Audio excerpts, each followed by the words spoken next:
그런 시장이기 때문에 분명히 차세대 버전으로 맞거든요. 2031년 기준으로 해가지고 시장 규모가 아마 81조까지 늘어날 거다. 라이센스 아웃은 사인을 해봐야지 알아요. 학회에서 발표되는 것 때문에 흥분하는 경우는 사실은 그렇게 많진 않아요.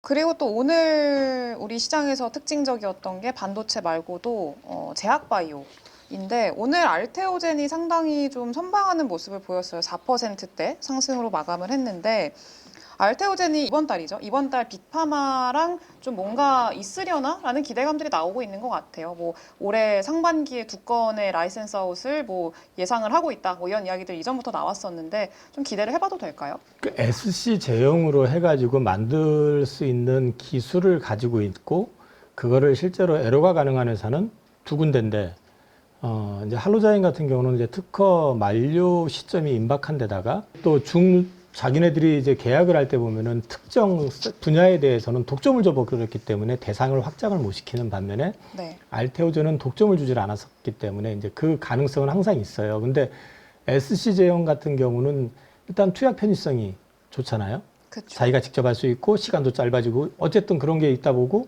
약효는 동등하고 그런 시장이기 때문에 분명히 차세대 버전으로 맞거든요.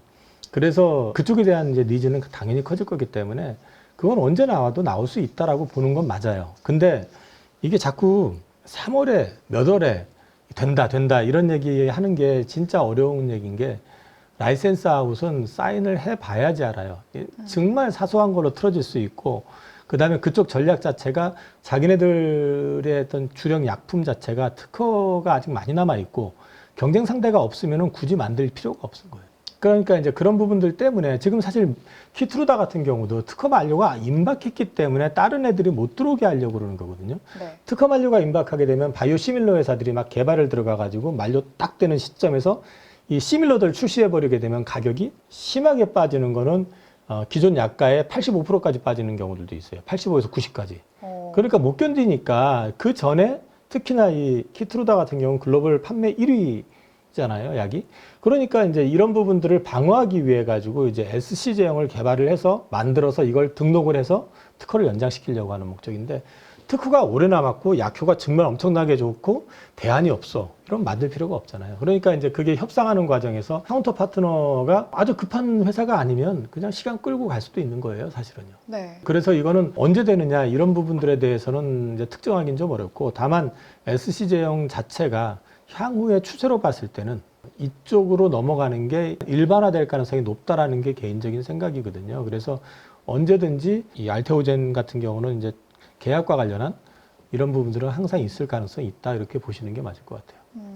근데 사실 최근에 또 뭐 말들은 갈리는 것 같아요. 할로자임 관련해서 뭐 특허 뭐 무효 소송이라던가 이런 거 관련해가지고 또 최근에도 뭐 기사가 보도되고 이러면서 뭐 급락의 원인으로도 짚기도 하고 그랬는데 앞으로 계속 이런 좀 노이즈들이 생기게 되면은 주가상으로도 그렇게 좋지는 못하잖아요. 근데 이거는 앞으로 좀 영향은 계속 좀 제한적이게 될까요? 아니면은 지금처럼 계속 반복이 될까요? 저는 작년에 제가 바이오 계속 좋다고 얘기하다가 과열 시그널 나왔다. 그리고 나는 알테오젠 싹 정리한다라는 얘기를 한번 했었고 네. 그게 이제 제가 마지막으로 이제 그 언급했었을 때가 39만 8천 원인가 7천 원인가 찍고 그러니까 40몇만 원일 때는 뭐 이미 뭐 그랬고 거기서 못 팔고 이렇게 내려왔을 때 이제 딱 정리를 했는데 그때 이제 말씀을 드렸던 게 이제 그때부터 이제 사실 노이즈가 나오기 시작했었어요. 그 직후부터. 근데 알고 그랬던 건 아니고. 근데 이제 할로자임 입장에서는 언제든지 이제 머크의 키트루다가 출시되기 전이라면 한 번쯤은 시비를 걸 가능성이 높거든요. 그러면 이제 시비를 걸면 누가 옳고 그르고의 문제가 아니라 하다 보면 피곤해질 수가 있게 되고, 그죠? 네. 그 다음에 이제 소위 말해서 배짱이 센 사람이 이기는 경우가 많잖아요. 그러니까 좀 약간 겁이 나. 그러면 대충 그냥 뭐 좀 주고 내가 예를 들어서 이런 경우들도 많거든요. 네. 왜냐하면 그게 글로벌에서 큰 회사들이 소송을 걸고 들어와 버리면 네. 엔간한 회사들은 견디기가 힘들어요. 그래서 이번 같은 경우도 사실 이제 알테오젠이 건 게 아니라 이제 맞대응을 한 게 아니라 머크가 소송을 먼저 건 거거든요. 그러니까 사실상 소송을 건 게 아니라 정확하게 얘기하면은 특허 무효 청구 심판을 들어갔었던 거예요. 그 미국에다가. 네. 그래서 이제 특허가 무효라는 걸 확인해 달라. 할로자임이 확장을 시키려고 하는 특허 자체를 이제 무효 확인을 해달라는 걸 갖다가 이제 심판 청구가 들어갔던 거고, 그걸 가지고 지금 이제 기사화되고 또 외국계 증권사에서 한번 언급하고 이러면서 출렁출렁 했는데, 이게 아마 이제 최종적으로 결정 나는 데까지는 한 1년 정도 걸릴 것 같아요. 그러면 좋게 보는 사람 쪽 입장에서는 야, 대형 제약사들이 호구냐? 그것도 모르고 계약했게? 계약금은 그냥 떼이는데? 말하자면 그잖아요. 그렇죠. 그러니까 그렇게 보는 사람들 이제 시각에서는 당연히 다 알고 했을 거 아니야. 그러니까 다이치 상교에서 미쳤다고 작년 연말에 계약을 해? 알면서? 다 검토했을 거야. 라는 게 이제 신뢰의 기반인 거고, 안 좋게 이제 얘기를 하는 입장에서는 야, 이게 이런 것 같은 경우는 사실은 결론이 어떻게 낼지는 가봐야지 알고, 그 다음에 1년 가량의 시간이 남아 있잖아요. 그러니까 시간의 리스크라는 것도 분명히 있다. 그래서 이제 그런 부분들 때문에 계속 노이즈는 좀 있는 것 같고요. 저는 솔직히 말씀드려가지고 누가 이긴다 진다 제가 알 수는 없죠. 근데 여태까지 제가 알테오젠을 처음 알았을 때부터 제가 제일 먼저 확인을 했었던 게 그 특허 관련된 이슈 노이즈였었는데, 네. 회사 입장만 저는 계속 확인을 했었던 거는 뭐 전혀 문제 없다. 그랬던 입장이 2016년부터 지금까지 일관된 방향이고, 그 다음에 머크가 먼저 그거를 무효 심판 청구를 했다는 걸 봐서는 저는 가능성적으로 봐서는 할로자임 그 특허 관련해가지고는 노이즈가 주가는 좀 일정 부분 제어할지 몰라도 결국 가가지고는 그 노이즈로 끝나지 않을까 하는 기대는 하고 있어요.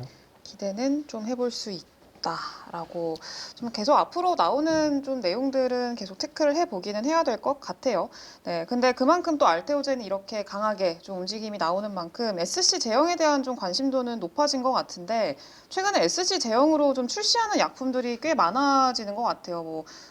셀트리온도 그렇고, 유한양행 같은 경우에도 SC 제형 관련해서도 얘기가 계속 나오고 있고, 이런 개발 경쟁이 좀 가속화되고 있는 그런 추세인가요, 지금은? SC 제형으로? 근데 SC 제형 관련해가지고 이제 아셔야 되는 게, 항암제 같은 경우는 이제 약을 이만큼 투여하는 게 아니라 다량 투여를 하게 되잖아요. 그렇기 때문에 이거는 지금 할로자임이나 그 알테오전이 가지고 있는 기술, 그 히알루로니다제라고 하는 걸 가지고 소위 말해가지고 피하 주사에 넣어도 그게 이제 그거에서 분해되지 않고 이제 침투가 되게끔 하는 게 필요한데, 신경계 쪽 자가면역 질환제라든지 이런 쪽 같은 경우는 이게 다량이, 그러니까 엄청 큰 용량이 아니라 작은 용량을 가지고는 SC 제형을 만들어낼 수가 있어요. 그거는. 그래서 네. 셀트리온이 지금 하고 있는 SC 제형이나 리브리반트 관련된 거라든지 이런 것들은 사실은 하려고만 하면 그쪽 영역에서는 다 할 수 있는 거라고 보셔야 돼요. 그래서 그거는 이제 글쎄 SC 제형의 어떤 특이적 기술이라기보다는 성격상 그게 가능한 걸로 저는 알고 있어요. 그래서 실제로 SC 제형과 관련되어 있는 어떤 기술 관련된 거는 글로벌하게 봤을 때는 현재로서는 할로자임하고 알테오젠 두 군데, 저는 그렇게 알고 있거든요. 네. 그리고 앞서 말씀드렸지만 이 시장이 커지는 거는 어쨌든 뭐 그 기술이 있든 아니면은 뭐 방금 말씀드렸던 것처럼 미량의 어떤 약물 투입하는 신경계통 쪽이든 이런 쪽 관련해 가지고는 첫 번째는 투약이 편하잖아요. 그쵸. 자기가 직접 할 수 있잖아요. 병원 가가지고 기다려야 되는 것도 아니고, 네. 그죠? 특히 우리나라는 의료 체계가 워낙에 잘 돼 있기 때문에 사람들이 잘 몰라서 그러는데, 외국 나가서 병원 한번 가려고 그러면 그거 뭐 예약부터 해가지고 가서 뭐 하고 최종적으로 엄청 걸리잖아요. 그쵸. 거기다가 또 정맥 주사로 맞으면 그거 10분, 20분 맞는 게 아니잖아요. 최소 1시간은 맞아야 되잖아요. 그러니까 이제 이런 투약 편의성이라든지 이런 걸 놓고 봤을 때는 이쪽으로 넘어가는 건 당연한 거거든요. 그렇게 본다고 그러면은 이 시장 자체는 앞으로 계속 커질 수밖에 없는 시장인 건 틀림없죠. 그래서 제가 그렇지 않아도 자료를 좀 보다 보니까 2031년 기준으로 해가지고 이 시장 규모가 아마 81조까지 늘어날 거다. 그렇게 예상을 해놨더라고요. 그렇게 될지는 네. 모르겠지만. 근데 이제 그 근거의 기반에는 저게 있는 것 같아요. 키트루다. 키트루다가 이제 SC로 넘어갔을 때 이제 거기가 시장이 지금 한 40조 이상을 파는 데기 때문에 이제 그게 다 넘어가진 않더라도 거기서 한 반 이상만 넘어가도 거기서 20조 이상이 되잖아요. 그러니까 그쵸. 그런 맥락에서 이제 본다 그러면은 이 시장은 앞으로도 계속 커질 거기 때문에 이쪽과 관련된 개발 이런 거는 계속해서 벌어질 수밖에 없고, 계속 확대될 가능성이 높다. 그렇게 보고 있습니다. 알겠습니다. 그러면은 결국에는 SC 제형을 할 수 있는 기업이 딱 두 개밖에 없으면은 그 두 개 기업 안에서 좀 기회를 찾아볼 수 있겠다라는 좀 생각이 들기는 합니다. 길게 봤을 때는. 그래서 이제 할로자임이 특허 만료 문제 때문에 그거 연장하려고 지금 기술적인 부분을 갖다가 특허 연장하기 해가지고 이번에 이제 포장을, 그러니까 소위 말해서 이제 범위를 좀 확대시키려고 네. 하는 거고, 그 확대를 시키려다 보니까 문제는 이제 할로자임이 가지고 있었던 기존 하이브로 히알루니다제 그 기술, 그쪽 관련된 기술에서 약간 변이성으로 지금 만들어 놓은 거거든요. 네. 그러니까 이제 이거는 알테에서는 그게 받아들일 수 없기 때문에 지금 뭐 소송이 붙어 있는 그런 그림인 거거든요. 그래서 사실상 이 시장은 현재로서는 알테오젠이랑 할로자임이 있는데 이 확장성은 지금 알테오젠 혼자서 누리고 있는 측면이 좀 있는 거고요. 최근에 또 딴 데서 이제 그거 만든다고 네. 하는 것 같아요. 근데 이제 될지 안 될지는 가서 봐야 되는 거고. 근데 이제 이게 모든 약을 그 SCM으로 만드는데 이게 반드시 필요한 건 아니다. 아까 말씀드렸던 것처럼 신경계 쪽 같은 경우는 그거 아니라 소량을 할 경우에는 그냥 직접 할 수도 있기 때문에 이 시장은 주로 이제 항암 쪽 그쪽으로 특화가 돼 있는 거다 이렇게 보시면 되거든요. 그래서 이제 그 범위 내에서 커질 것 같다 이렇게 보시면 될 것 같아요. 알겠습니다. 그리고 알테오젠이 지금 또 워낙에 바이오 대장 역할을 또 하고 있다 보니까 그런데 이번에 3월 26일인가요? 그때 유럽 폐암학회 ELCC 그게 이제 열리는데 거기서 뭐 알테오젠 머크사가 뭐 키트루다 SC 3상 결과도 발표를 하고 뭐 이런 얘기를 할 걸로 기대를 하고 있는데 또 알테오젠 말고도 좀 기대가 되는 기업들이 또 있을까요? 유한양행도 아마 거기서 삼상 관련해가지고 아마 병용일 건데, 그건 이제 얘기가 나올 것 같고, 그건 또 발표 나온다고 하는데, 학회에서 발표되는 것 때문에 흥분하는 경우는 사실은 그렇게 많진 않아요. 네. 대개 보면은 이제 학회 이슈로에서는 사전에 올랐다가 그 직전에 빠지는 거죠. 그런 게 이제 일반적인 패턴이었는데, 일단 유한양행 같은 경우도 지금 그 신약, 폐암 신약 리브리반트 병용으로 지금 하고 있는 것도 이미 시작 승인 받은 거고, 그 다음에 판매 지금 이제 시작된 거고, 거기에서 이제 소위 말해서 생존 기간을 갖다가 좀 획기적으로 늘린다든지 그러면 좀 주목을 받을 수 있겠죠. 근데 이제 그게 어떻게 나오는지 그거 지켜보실 필요가 있고, 진짜 알테오젠이 3상 결과가 발표가 난다고 했을 때 동등성을 거기서 확인을 시켜주고, 그 다음에 이제 머크 쪽에서 그 다음 버전에 대해서 이제 언급이 나오면은 소위 말해서 이제 신약 신청 관련된 부분들 얘기가 언급될 수도 있잖아요. 그래서 네. 거기서 언급을 할지 모르겠지만 일단 그 다음 버전까지 간다 그러면 또 알테오젠에는 분명히 플러스 효과는 있을 것 같고, 그 정도고, 나머지 회사들은 이게 보면 자꾸 학회에서 막 이렇게 주목을 하고 하는데 거기는 아직까지 임상 진전도라든지 이런 것들보다는 좀 이제 노출을 많이 시켜가지고 좀 알리는 쪽에 포커싱하는 회사들이 대부분이기 때문에 그건 그 정도로 이해하시면 될 것 같습니다. 뭔가 실질적인 어떤 좀 주목도 이런 거는 말씀 주신 뭐 알테오젠이나 유한양행 요 정도고, 그 외적으로 봤을 때는 좀 임상 이 학회 이후로는 좀 변동성은 예상을 해야 될 것 같아요. 네, 근데 지금 기대를 많이 하고 계시는 분들 중에 그 이유가 지금 3월 말에는 유럽 폐암학회 있고, 뭐 그 다음 달에는 또 이제 미국에서 암학회 있고, 뭐 그 다음 달에는 뭐 또 이제 아스코인가요? 아스코도 있고, 그러니까 학회들이 계속 줄줄이 있다 보니까 이제 제약바이오가 전반적으로 앞으로 또 계속 이 학회 모멘텀으로 인해서 좋을 거다 이렇게 기대를 하시는 분들도 꽤 있으시거든요. 좀 최근에 제약바이오가 좀 둔했었잖아요. 좀 잘 되다가 또 꺾였다가 최근에 다시 올라왔는데, 둔해졌던 이유가 뭐냐면 미국 시장도 그렇지만 이제 미국이 자꾸 경기 침체 노이즈가 나오기 시작하니까, 네.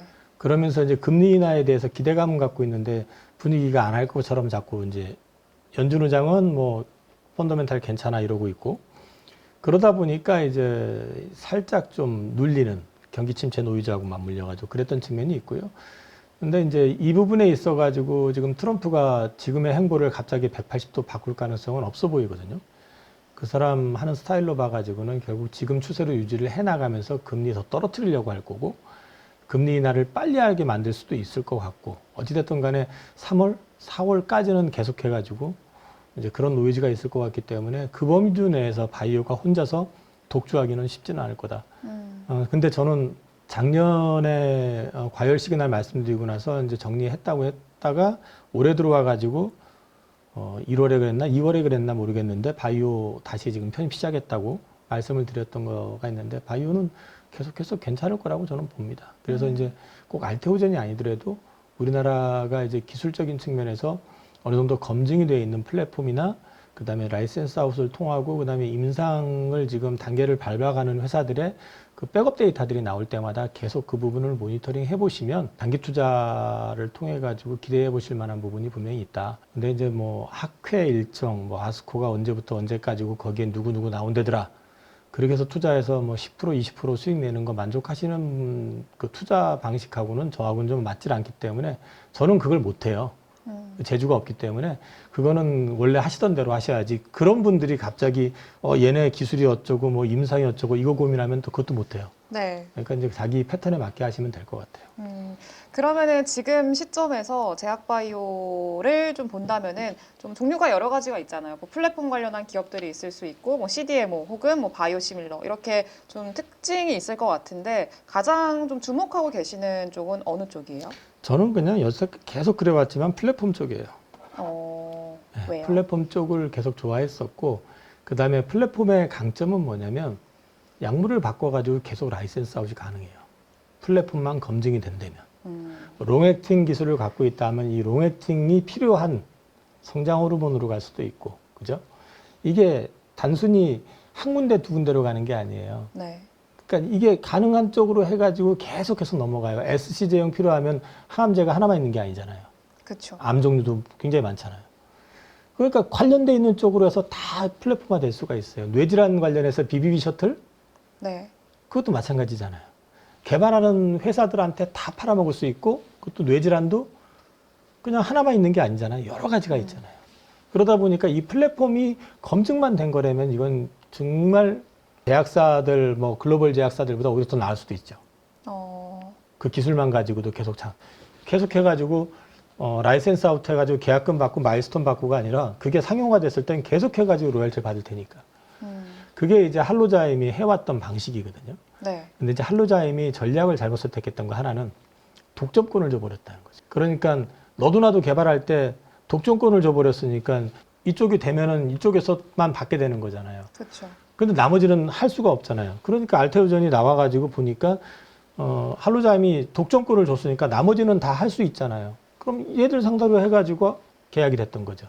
그 가운데 이제 머크는 분위기 보니까 안 되겠다. 다른 애들 못 들어오게 해야겠다 싶으니까 이거를 키트로다 관련된 거는 독점을 한 거고요. 사실상. 네. 그래서 이제 거기에 대한 기대가 커진 건데 앞으로도 이제 이런 부분들에서는 플랫폼 기술을 갖고 있는 회사들은 계속해서 보셔야 된다. 본다고 다 되는 거 아니에요. 우리나라에서 롱액팅 기술 관련해 가지고 지금 회사들 몇 개 있잖아요. 네. 지금까지 성공적으로 신약 만들어낸 회사 없습니다. 그러면은 말씀해 주신 것처럼 좀 인증을 받았다라고 하는 거를 신약의 성공을 기준으로 봐야 될까요? 아니면은 빅파마와의 계약을 좀 기준으로 봐야 그게 될까요? 빅파마와의 계약도 반드시 성공이라고 얘기를 못 해요. 왜냐면 단적으로 한미약품이 했던 롱액팅 계약 반환된 게 굉장히 많잖아요. 그렇죠. 그죠? 그 다음에 지금은 잊혀진 존재가 됐지만 제넥신 거기도 애로 상당히 많이 했거든요. 네. 없어요. 그죠? 이 롱액팅 관련해 가지고는 지금 되고 있는 게 라이센스 아웃하고 나서 됐다 이런 건 별로 안 보이잖아요. 그러니까 지금도 이제 그 비만 치료제 관련해 가지고 하는 회사들이 있어요. 되면은 검증이 되는 거죠. 근데 이제 될지 안 될지는 가봐야지 하는 거고. 그러니까 이제 이런 부분에서는 그러면 이게 플랫폼 기술에 검증된 회사가 뭐가 있어? 이렇게 물어보실 수 있잖아요. 일단은 저는 우선은 당장의 알테오젠 같은 경우는 이거는 어느 정도 검증이 된 것 같다라는 게 개인적인 생각이고요. 네. 한 가지 이제 체크 포인트라고 그러면은 라이센스 아웃을 할 때 한 군데 정도 했다가 다시 되돌아오는 거는 거의 안 되고, 그 다음에 이제 우리가 알다시피라기보다는 제약바이오 쪽에서 항상 보면 옛날에 지금은 그런 게 별로 없지만 중국에 있는 무슨 제약사들하고 뭐 라이센스 아웃 했다 어쨌다 해놓고 결과 나온 거 없어요. 거의. 네. 그래서 이제 그런 쪽보다는 다국적 제약사하고 하는 거. 그러면서 복수의 다국적 제약사들하고 하면서 임상 데이터가 계속 백업이 돼가는 것들은 어느 정도 검증이 된 거라고 보셔야죠. 오늘 내용 잘 참고해가지고 또 제약바이오 한번 투자 전략 잘 세워보도록 하겠습니다. 열심히 우리 또 가족분들과 찾아보도록 하겠습니다. 네, 지금까지 고생해주신 이영훈 이사님 감사합니다. 맞습니다.